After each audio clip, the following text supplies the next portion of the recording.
অন্যায়কারী এবং অন্যায় সহ্যকারী উভয়ই সম অপরাধে অপরাধী।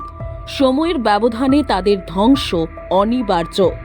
যারা পড়তে বা লিখতে জানে না তারা অশিক্ষিত নয়, অশিক্ষিত তারা যাদের মাথায় কোনো প্রশ্ন জাগে না। যদি তুমি ভালো কাজ না করতে পারো তাহলে কখনো খারাপ কাজ করো না। সেই রকমই ভালো খারাপ ন্যায় অন্যায় ভুল নিয়েই আজ ভিডিও চালু করতে চলেছি।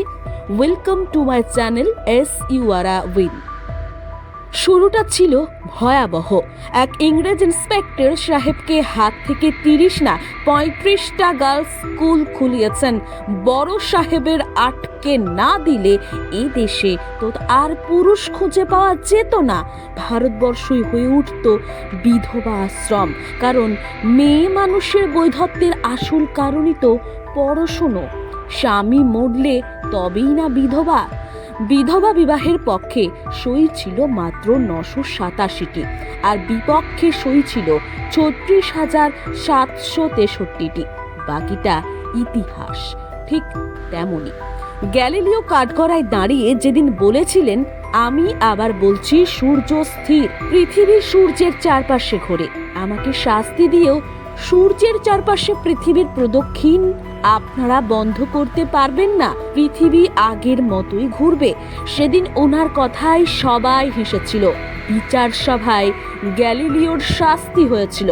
সতীদাহ প্রথার মতো জঘন্য এক সামাজিক প্রথার বিরুদ্ধে যেদিন রাজা রামমোহন রায় রুখে দাঁড়িয়েছিলেন, সেদিন সমাজের সংখ্যাগরিষ্ঠ মানুষ ওনাকে হাস্যাস্পদ করেছিলেন। সেকনেট থেকে প্রকাশিত বিভূতিভূষণের পথের পাঁচালীর সংক্ষিপ্ত সংস্করণ আমি আটির ভেপুর জন্য ছবি আঁকতে আঁকতেই সত্যজিতের মনে হয়েছিল তিনি যদি কোনোদিন সিনেমা করেন তবে এটাই হবে তার প্রথম সিনেমা।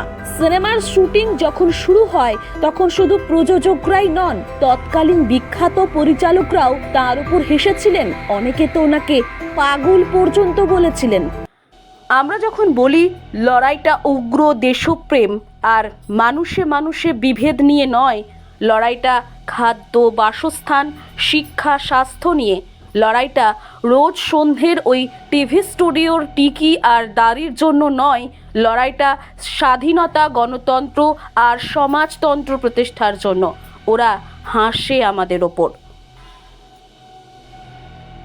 নারীর পিরিয়ড হওয়া মানে তার শরীর অপবিত্র ঘোষণা করে দিয়ে বিভিন্ন জায়গাতে তার প্রবেশ নিষিদ্ধ করে দেওয়া নয়। তখন ওরা হাসে আমাদের ওপর। ওদের হাসতে দিন।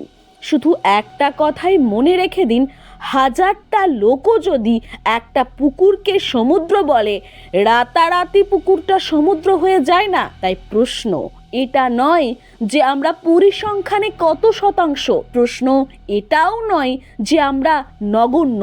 উত্তর একটাই, আজ থেকে অনেকগুলো বছর পর কারখানার খেটে খাওয়া ওই শ্রমিকগুলো অথবা স্কুল কলেজে পড়া ওই ছেলে মেয়েগুলো মাঠের ধারে ওই বেঞ্চটাতে বসে যখন গল্প করবে, ওরা বলবে, জানিস আজ থেকে অনেকগুলো বছর আগে সবাই যখন ধর্মের নেশাতে মানুষকে মাতিয়ে রেখেছিল, আমাদের মতো খেটে খাওয়া সাধারণ মানুষের জন্য ওই ওরাই ঠিক আওয়াজ তুলেছিল। পৃথিবীর সব যুদ্ধ জেতা যায় না, কিন্তু লড়াইয়ের ময়দানে থাকতে হয়। এটা বোঝানোর জন্য কেউ তো একজন ছিল, কেউ তো একজন শুরু করেছিল, কেউ তো একজন শাসকের চোখে চোখ রেখে বলতে পেরেছিল, রাজা তোর কাপড় কোথায়? জেতা হারাটা তো সাময়িক, জীবনের নীতিটাই সব।